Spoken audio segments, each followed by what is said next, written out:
Hello everyone. तो आज हम पढ़ेंगे components of mental health. Mental health के क्या क्या कंपोनेंट्स होते हैं। तो सबसे पहले फर्स्ट नंबर पे है the ability to accept self. मतलब कि हम जैसे हैं हमें वैसे एक्सेप्ट करना चाहिए। मतलब जो एक मेंटली हेल्दी पर्सन होगा वो खुद को एक्सेप्ट करेगा, वो जैसा भी होगा वो खुद को एक्सेप्ट करेगा। वो ये नहीं बोलते ना सेल्फ लव, पहले हमको खुद से प्यार करना चाहिए। तो वही जो मेंटली हेल्दी पर्सन होगा उसमें जो भी कमी होगी वो जैसा भी होगा वो खुद को एक्सेप्ट करेगा। ये नहीं कि वो अपने आप को रिग्रेट फील करे कि मैं ऐसा क्यों हूँ, बाकी तो ऐसे हैं, मुझ में ऐसा क्या है, मैं ऐसा क्यों हूँ। ऐसा कुछ भी नहीं, वो जैसा है उसको एक्सेप्ट करना होगा। दूसरा, the capacity to feel right towards other. जो एक मेंटली हेल्दी इंडिविजुअल होगा ना वो दूसरों की खुशियों में भी खुश होगा, दूसरों की खुशियों में शामिल होगा, जेलस नहीं होगा वो दूसरे लोगों से। और जो मेंटली हेल्दी इंडिविजुअल नहीं होंगे उनमें जेलसी ज़्यादा होगी। तीसरा पॉइंट है the ability to fulfil life task. जो एक मेंटली हेल्दी इंडिविजुअल होगा ना वो खुद के टास्क को, जो लाइफ में जितने भी टास्क आते हैं उसको पूरा करने की कोशिश करेगा। जैसे अभी हमारा टास्क क्या है, स्टडी करना, एक अच्छी वेल जॉब लेना, ये हमारे अभी के टास्क हैं। तो हमें अपने लाइफ में जो भी टास्क जिस एज के अकॉर्डिंग है उसको कंप्लीट करना है, उनसे भागना नहीं है, पीछे हटना नहीं है।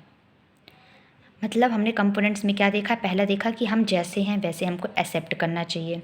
हमारा दूसरा क्या था, दूसरा पॉइंट हमारा था कि हमें दूसरों की खुशियों में शामिल होना चाहिए, दूसरों के राइट्स के लिए हमें उनका सपोर्ट करना चाहिए। अगर आज हम किसी के राइट्स के लिए उनका सपोर्ट कर रहे हैं तो वो पर्सन भी कल हमारी हेल्प कर सकता है। हमें किसी पे ये डिपेंड नहीं रहना है कि हम उसके साथ अच्छा करेंगे तो वो हमारे साथ अच्छा करे।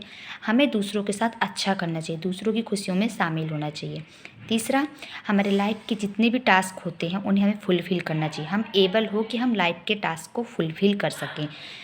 हमारे हर एज के अकॉर्डिंग अलग अलग लाइफ टास्क होते हैं, हमें अपने जितने भी लाइफ टास्क हैं उनको पूरा करना चाहिए। नेक्स्ट हम देखेंगे indicators of mental health. Mental health के इंडिकेटर्स क्या होते हैं।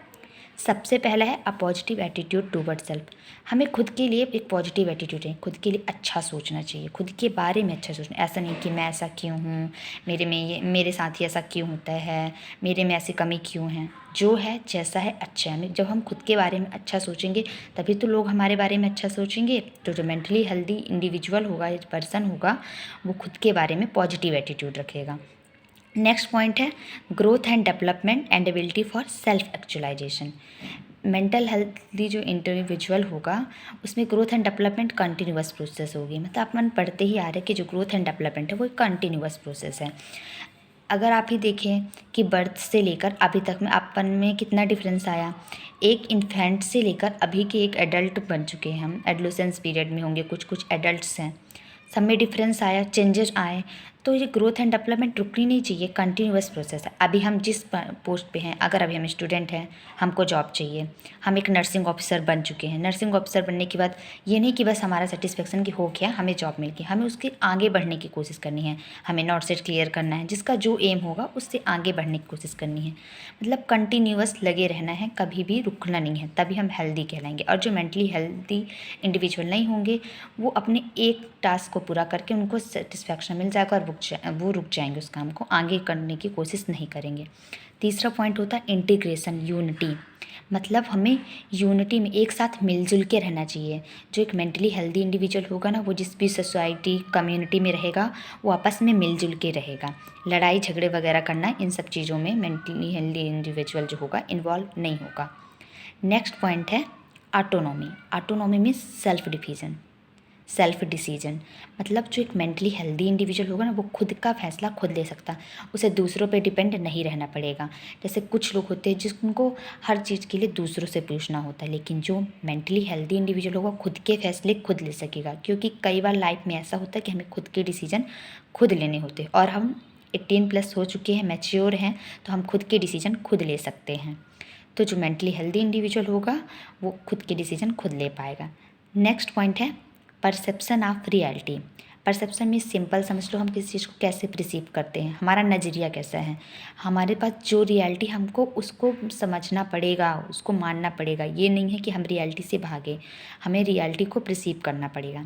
नेक्स्ट क्या है, इन्वायरमेंटल मास्टरी। इन्वायरमेंटल मास्टरी में जो एक मेंटली हेल्दी इंडिविजुअल होगा ना, उसको समझ में आएगा वो किस तरह के इन्वायरमेंट में रह रहा है, उसको कैसा बिहेव करना चाहिए, कैसे रहना चाहिए लोगों के साथ।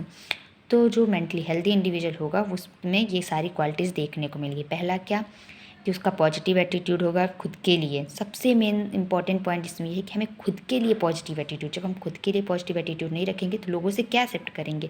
जब हम खुद के बारे में अच्छा फील नहीं करेंगे तो लोग हमारे लिए क्या ही अच्छा करेंगे। दूसरा, ग्रोथ एंड डेवलपमेंट कंटिन्यूअस होना चाहिए। तीसरा, इंटीग्रेशन होना चाहिए, मतलब हमको यूनिटी में रहना चाहिए। नेक्स्ट पॉइंट हमने देखा ऑटोनोमी, यानी हम खुद का डिसीजन खुद ले सकें। फिर रियलिटी में जीना सीखें, इमेजिनरी लाइफ नहीं इमेजिन करनी। हम इमेजिन कर रहे हैं कि यार हम ऐसा करेंगे, फिर हम वैसा करेंगे, फिर हम ये जॉब ले लेंगे, फिर वो ले लेंगे। उसके लिए हमें वर्क करना पड़ेगा, और जब हम वर्क नहीं करेंगे तो हमें वो चीज़ें नहीं होंगी। तो इसलिए हमें रियलिटी में रहना चाहिए कि हम मेहनत करेंगे तो हमें वो चीज़ मिलेगी। हमें इमेजिनरी लाइफ नहीं इमेजिन करनी है। नेक्स्ट है इन्वायरमेंटल मास्टरी। हम जिस तरह के इन्वायरमेंट में रह रहे हैं उसके अकॉर्डिंग हमको एडाप्टेशन करना चाहिए। एडाप्टेशन भी इम्पॉर्टेंट होता है, जो एक मेंटली हेल्दी इंडिविजुअल का कैरेक्टरिस्टिक्स है या इंडिकेटर्स है।